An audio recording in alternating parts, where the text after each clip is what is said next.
کاشانۂ بصیرت ایک ایسا یوٹیوب چینل جس پر ہر قسم کی دینی کتب بالخصوص محروم بصارت افراد کے لیے آڈیو اور ویڈیو فارمیٹ میں دستیاب ہیں اور بالعموم تمام مسلمان برادران و خواہران کے لیے دستیاب ہیں۔ اس لیے آپ سے گزارش ہے کہ بیل آئیکن کو پریس کر کے ہمارے اس چینل کو ضرور سبسکرائب کیجیے تاکہ آئندہ آنے والی ہر کتاب آپ کو بر وقت ملتی رہے۔ کاشانۂ بصیرت۔ اعوذ باللہ من الشیطان الرجیم، بسم اللہ الرحمن الرحیم۔ کاشانۂ بصیرت یوٹیوب چینل کے بابصیرت ساتھیوں، السلام علیکم۔ میں پارٹ 16 کے ساتھ حاضر ہوں۔ کتاب توحید کا ہمارا مطالعہ جاری ہے اور ہم صفحہ نمبر 147 پر پہنچ چکے ہیں۔ یہاں پہ ایک پیراگراف کا ہم نے مطالعہ کر لیا تھا اور اگلا پیراگراف سے مطالعہ کو جاری کرتے ہوئے آغاز کر رہے ہیں کہ خدا کے لہٰذا اس کا دل اس کی زبان کے مطابق نہیں ہے۔ ہر وہ فرد جو اللہ کے بغیر کسی اور چیز پر بھروسہ کرتا ہے، حتیٰ کہ اس کی امید یہ ہو کہ فلاں شخص اس کی بگڑی بنا کر کام سنوار سکتا ہے، تو وہ منافقت کی حالت میں ہے اور محجوب مشرک ہے۔ البتہ وہ شرک کے ایسے مرحلے میں ہے کہ مخلوق کو خدا کے علاوہ نقصان سے بچانے والا سمجھتا ہے۔ بحر الانوار کے باب الشرک میں امیر المومنین حضرت علی علیہ السلام کسی شخص کی مثال بیان کرتے ہوئے فرماتے ہیں کہ فلاں کا یہ کہنا ہے کہ لولا فلاں لہلکت، اگر یہ بریکٹ میں ہے کہ اگر فلاں نہ ہوتا تو وہ ہلاک ہو چکا ہوتا، یہ شرک ہے۔ راوی نے عرض کیا، یا مولا اسے کیا کہنا چاہیے تھا؟ آپ نے فرمایا، وہ کہے کہ اگر فلاں کے ذریعے مجھ پر احسان نہ فرماتا تو میں ہلاک ہو جاتا۔ اگلا پیراگراف ہے کہ اس شخص کے لیے بڑا افسوس ہے جو ڈاکٹروں اور دوا کو شفا بخشنے والا خیال کرتے ہوئے حقیقی شفا دینے والے سے غافل ہو جائے۔ انسان کو چاہیے کہ علم و قدرت کی خدا کی ہستی میں تلاش کرے اور بس عقل کے نور سے سمجھے اور قلب کے نور سے یقین کرے۔ عقل کے نور سے ہر چیز میں غور و فکر کرے اور وہ دیکھ رہا ہے کہ ہر فرد جو میدان میں جانے کی قدرت رکھتا ہے، اس کی قوت کہاں سے آئی ہے؟ اور اس کی مقدار کیا ہے؟ آیا اس کی قدرت یا علم و دانش مثلا ڈاکٹر وغیرہ خود اپنی ہستی رکھتے ہیں یا نہیں؟ پس جب آپ کو یقین ہو جائے کہ ہر ایک فرد سرتپا اب بھی حاجت مند ہے اور اس کی ہستی ہر لمحہ اور اس کے خالق اس سے مستفید ہوتی ہے اور ہر آن قدرت اس کو برقرار رکھتی ہے اور ہر لحظہ اسے توانائی بخشی جاتی ہے، تو عقل کے نور سے ہر چیز کی حقیقت کو پا لیں، اور وہی نطفہ جو ناتوانی کی حالت میں تھا اب بھی اس کی حالت تو وہی ہے کہ اگر خدا اس کو اذن نہ دے تو وہ کوئی کام نہیں کر سکتا۔ کیونکہ صفحہ نمبر ہے 148 اور اگلا موضوع ہے کہ صنعت گروں کی صنعت بھی اسی سے ہے۔ اگر کوئی اپنی مشکل کسی توانگر کے پاس لے جا کر حل کرانا چاہے تو اس کو مشرک نہیں ہو جانا چاہیے، بلکہ اسے جاننا چاہیے کہ جب تک خدا نہ چاہے کوئی اس کی حاجت روائی نہیں کر سکتا۔ یا کوئی شخص ایک لمحے کے لیے بھی موت کو ٹال سکتا ہے؟ نہیں، بلکہ قدرت و اختیار جس قدر بھی ہے اسی ذات وحدہ لا شریک سے ہے۔ اگلا پیراگراف ہے، جس قدر علم اور قوت موجود ہے اسی کے علم اور قوت سے حاصل کیا ہوا ہے۔ لوگ جتنی بھی ہنرمندیاں حاصل کرتے ہیں اسی سے ہیں۔ کیا انسان کے گوشت یا پوست وہ چیز بنائی؟ کیا انسان کے گوشت یا پوست نے وہ چیز بنائی ہے یا اس کے ذہن نے؟ وہ قوت حافظہ جس نے مدتوں محنت کر کے ایک ہنر سیکھا، اس حافظے میں ادراکات جمع کیے اور اب چاہتا ہے کہ بڑا کام کرے، ایک صنعت بنانے والا، لیکن اگر خدا اپنے لطف و کرم سے اس کے حافظے کو برقرار نہ رکھے تو اس سے کوئی کام نہ ہو سکے گا۔ مجموعی طور پر ہر کام خدا کی طرف پلٹتا ہے۔ اور یہ ہے سورہ شعراء کے آیت نمبر 53، جس کا ترجمہ ہے کہ اس اللہ کا راستہ کہ آسمانوں اور زمینوں میں جو کچھ ہے اسی کا ہے، آگاہ ہو جاؤ کہ تمام امور اللہ کی طرف رجوع کرتے ہیں۔ اگلا پیراگراف، مولائے کائنات امیر المومنین حضرت علی علیہ السلام فرماتے ہیں، ما رأیت شیئا الا ورأیت اللہ قبل و بعد و معاہ، میں کبھی کسی چیز کو نہیں دیکھتا مگر یہ کہ اس سے پہلے اور بعد اس کے ساتھ ہمیشہ خدا ہی کو دیکھتا ہوں۔ وہ علم و دانش و دماغی صلاحیتیں اور ادراکات جو بشر کو دیے گئے ہیں اور کہ کروڑوں میل کے فاصلے سے فضائی کروں کا حساب لگا لیتا ہے، یہ دماغی صلاحیتیں اور ادراکات اسے کس نے دیے ہیں؟ کس نے اسے یہ حافظہ دیا کہ تمام معلومات کو نگہداشت کرتا ہے؟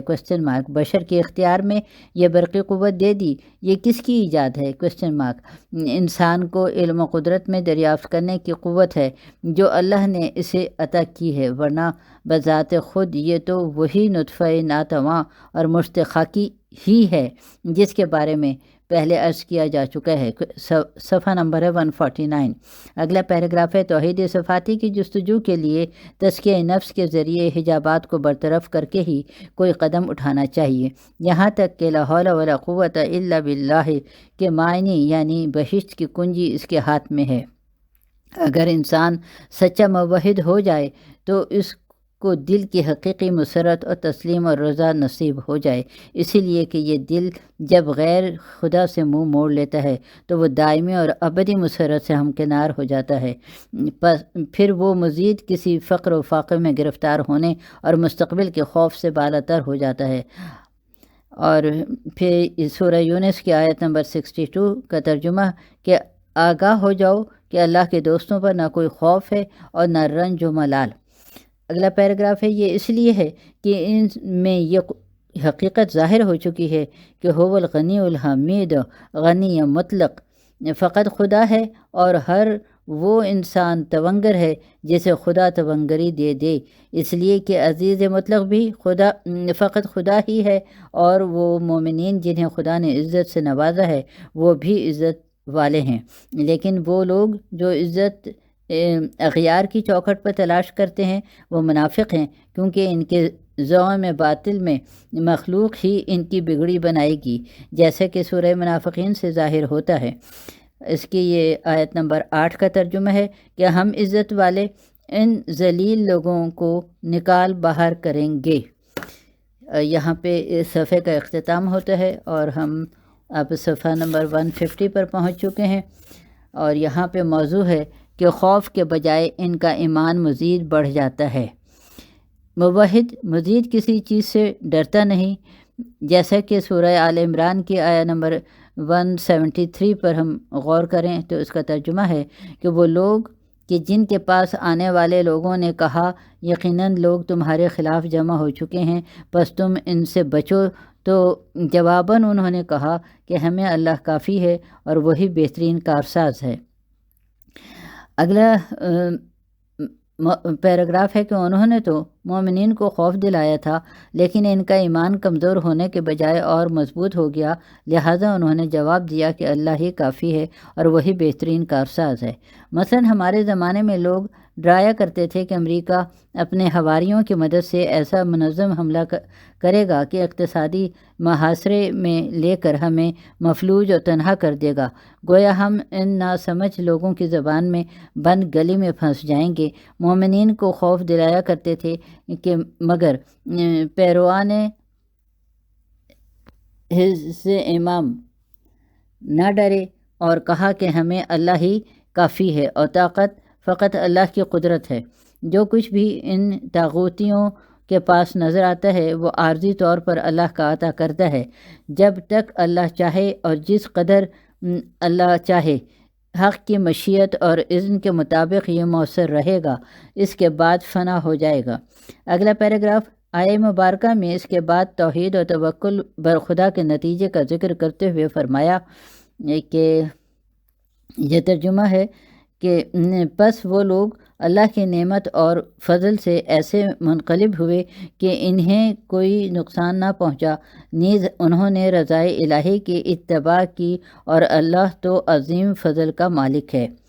اس کی واضح ترین مثال اسلامی جمہوریہ ایران میں ملت مسلمہ پر امریکہ کا اقتصادی اور فوجی حملہ ہے، جو طبس کے صحرا میں اللہ کی نصرت اور رہبر کبیر آیت اللہ عظمہ سید روح اللہ الخمینی کی برکت سے امریکی لاشوں کا منظر پیش کرتے ہوئے بے اثر ثابت ہوا۔ نیز عراق کی طرف سے مسلط کی گئی جنگ بھی مسلمانوں کی سرفرازی کے ساتھ انجام پذیر ہوئی۔ اے اللہ، تو نصرت فرما کہ ہم نہ صرف یہ کہ جان لیں کہ بلکہ دیکھ بھی لیں کہ قوت فقط تیری قدرت سے ہے، عزت اور علم تیرے ہی ہیں، اور ہر ایک کے پاس جو کچھ بھی ہے وہ تیری ہی عطا ہے، آمین ثم آمین۔ اور یہاں پہ ہماری اس نشست کا اختتام ہوتا ہے۔ یہ 16ویں نشست تھی ہماری، اور اب صفحہ نمبر 152 سے 17ویں نشست کا آغاز ہو رہا ہے۔ یہاں پر موضوع ہے کہ تمام اشیاء کی تکونی کمالات بھی اللہ ہی سے ہیں۔ جب انسان عقل کے نور سے مراتب ہستی کا خدا کی طرف سے ہونا معلوم کر لیتا ہے تو وہ اس حقیقت کی طرف متوجہ ہو جاتا ہے کہ اس کی اپنی ہستی کی تمام کمالات بھی خدا ہی کی طرف سے ہیں، بالکل ایسے ہی جیسے اصلی ہستی خدا سے ہی ہے۔ وہ حسن و جمال کو بھی خدا سے ہی دیکھتا ہے، اور بالفاظ دیگر جس طرح ابتدائی کمالات یعنی اصل ہستی اللہ ہی سے ہے، اسی طرح ثانوی کمالات بھی جو کہ حسن و جمال اور صفات حمیدہ پر مشتمل ہیں، اللہ ہی کی طرف سے ہیں۔ اگلا پیراگراف ہے کہ ان معنی کو اعلیٰ ترین اور پست ترین مخلوقات کی تکونی حسن و جمال سے سرتاپا عالم ہستی میں اور دریافت کیا جانا چاہیے۔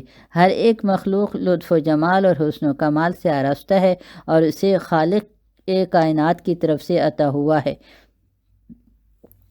وہی حسن و جمال تکونی جو کہ ظاہر و باہر اور آشکار ہے۔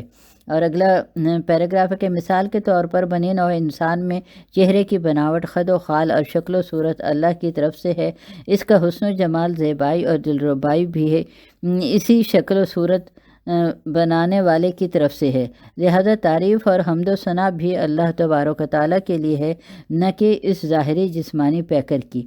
یہ نہیں کہا جا سکتا کہ اس حسین و جمیل چہرے نے اپنے آپ کو کس قدر زیبائی اور رعنائی کے ساتھ آراستہ کر لیا ہے، بلکہ حسن صورت کی تعریف و توصیف اس کے خالق کی حمد و ثنا ہے کہ کس قدر صورت زیبا کا موجد اور مصور ہے، جس نے شاہکار حسن تخلیق کے نمونے ایسے دلکش انداز میں بکھیرے ہیں، جس طرح اس چہرے کو اس نے حسن و رعنائی عطا فرمائی ہے۔ صفحہ نمبر ہے 153۔ یا مثلاً انگور پیدا کرنے والے کا جس طرح کی مٹھاس اس نے اس پھل کو دی ہے، دل و دماغ کو معطر کر دینے والی خوشبو جو ان پھولوں کو عطا کی ہے، وہی حمد و ثنا کا مستحق اور مرجع ہے۔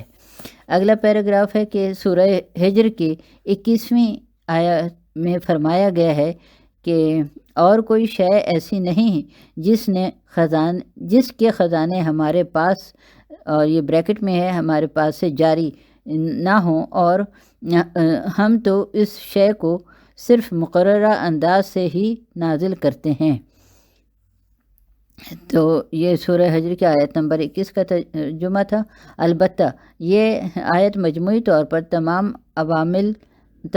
عوالم پر منقبت اور ثابت ہے۔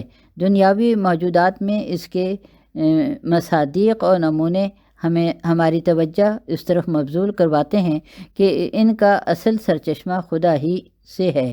پھول کی خوشبو 10 قدم سے 100 قدم تک ہی محسوس کی جا سکتی ہے، لیکن روایات میں وارد ہوا ہے کہ بہشت کی خوشبو 500 سال کی مسافت سے بھی آ جاتی ہے۔ دوسرے جہان میں ظہور کامل تر بلکہ بلکہ اکمل ہے۔ خلاصہ یہ ہے کہ جو بھی کمالات موجود ہیں وہ اللہ تبارک و تعالیٰ کی طرف سے ہیں، اور یہ کمالات تکونی کی جن کا مثالیں پیش کی گئی ہیں روشن و اشکار ہیں۔ اگلا موضوع ہے کہ اکتسابی کمالات بھی اسی کی طرف سے ہیں۔ یہ بھی جان لینا چاہیے کہ اکتسابی اور اختیاری حسن و عمل اور کمالات بھی اسی کی طرف سے ہیں۔ انسان جو بھی علوم و فنون حاصل کرتا ہے، خواہ وہ حسن و جمال سے متعلق ہوں یا دوسری صفات کمال، مثلا رحم و کرم، اسی ذات مقدس سے حق کی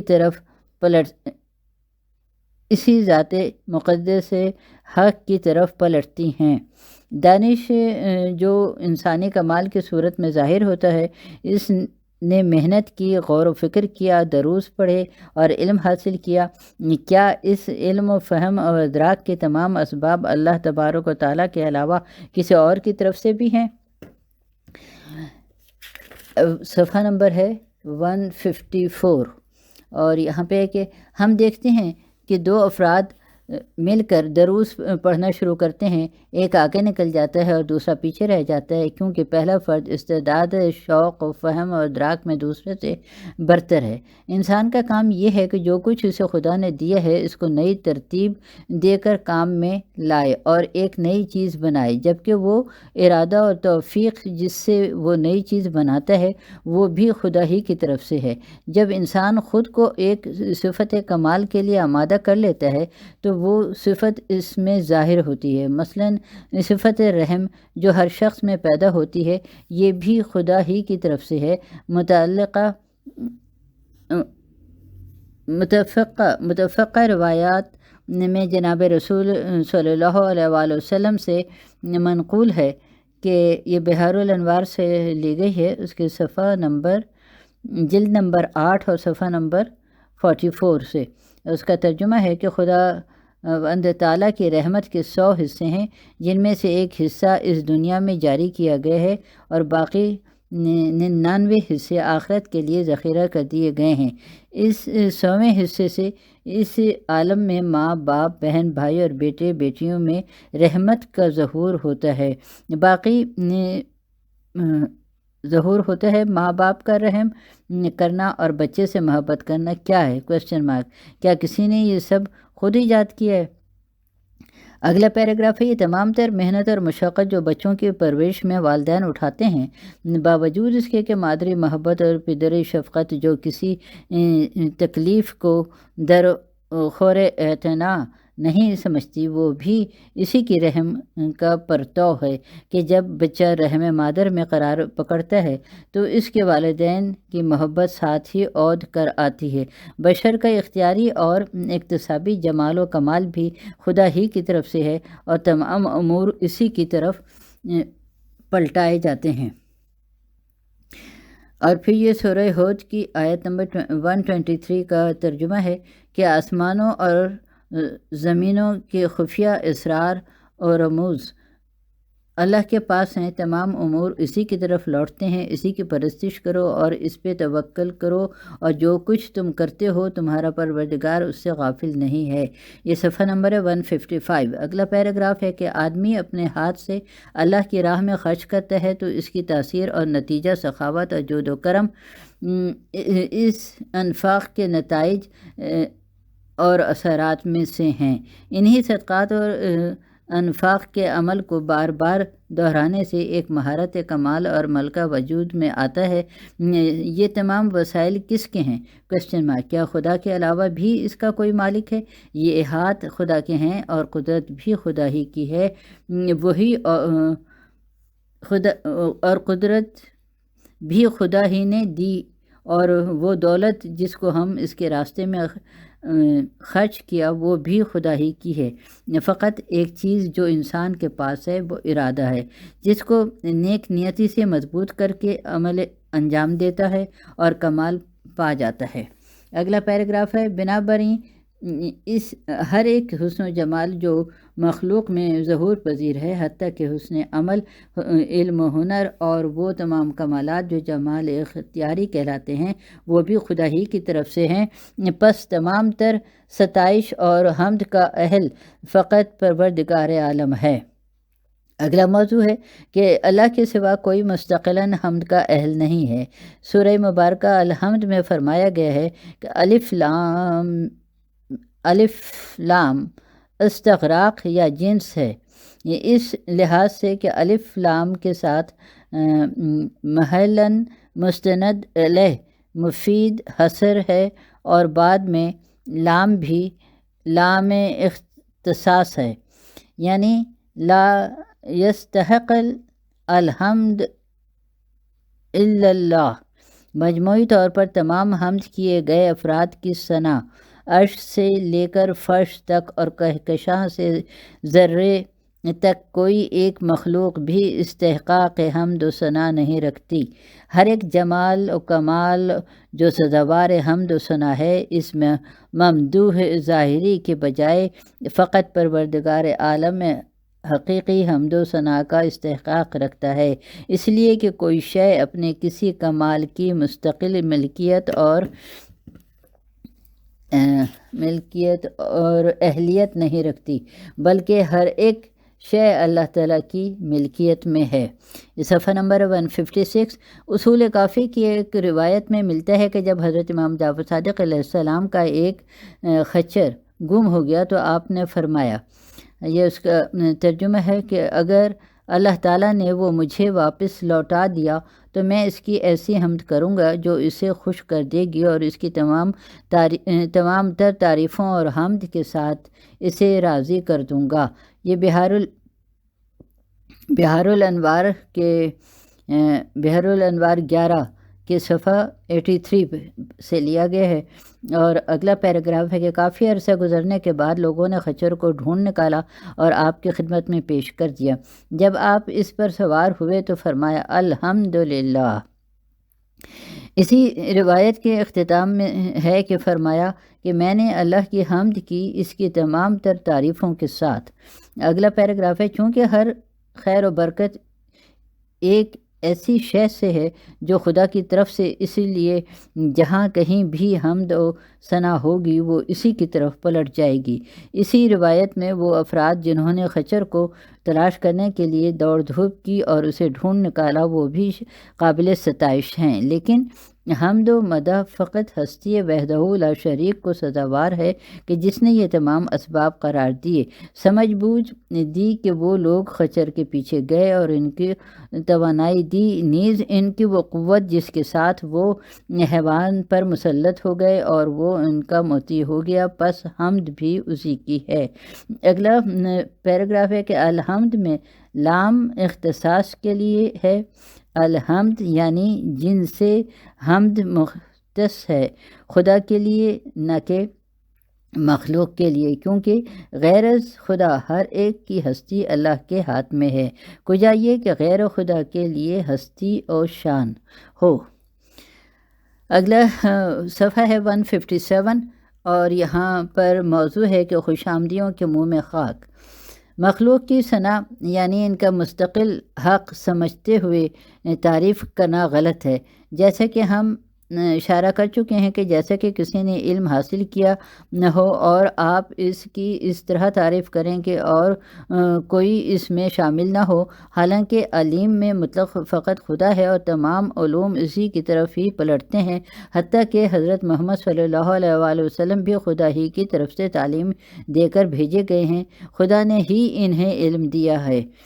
اور پھر آگے ہے کہ سورہ علق کی یہ آیت نمبر 5 ہے کہ انسان کو جو کچھ سکھایا جو وہ نہیں جانتا تھا، انسان کو وہ کچھ سکھایا جو وہ نہیں جانتا تھا۔ اگلا پیراگراف ہے کہ ہاں عطائے الہی کے لحاظ سے یہ تعریف درست ہے، لہذا روایت میں منع کیا گیا ہے کہ کسی کے سامنے کوئی شخص اس کی تعریف کرے۔ بحار الانوار کی ایک روایت میں فرمایا گیا ہے کہ خوش آمدیوں کے منہ میں خاک ڈالو، یہ بہار الانوار سے لیا گیا ہے جلد 15 سے۔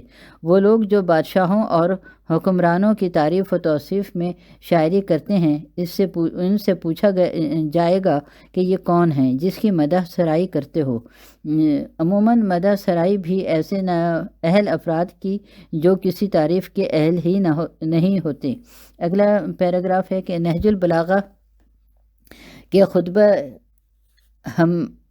حمام میں فرمان امیر المومنین علیہ السلام ہے کہ حضرت علی کا شیعہ یعنی متقی وہ شخص ہے کہ جب لوگ اس کی تعریف کرتے ہیں تو وہ اس تعریف و توصیف سے خوف زدہ ہو جاتا ہے، لیکن اگر وہ شخص اپنی تعریف کو پسند کرتے ہوئے مطمئن ہو جائے کہ اچھا ہے تو یہ شخص توحید سے خارج ہو چکا ہے، یعنی ایک کام ایسا کر چکا ہے جو مشتبہ ہے، جس کی بنا پر وہ ظاہر بھی ہو چکا ہے۔ چاہیے کہ انسان خود ہی اپنی خوبیوں کو باور نہ کرے، اگر کوئی خوبی ہے بھی صحیح تو عطائے الہی ہے، لہٰذا اللہ ہی سزاوار حمد و ثنا ہے۔ اگر میں علم اور قوت رکھتا ہوں تو یہ خدا کی دین ہے۔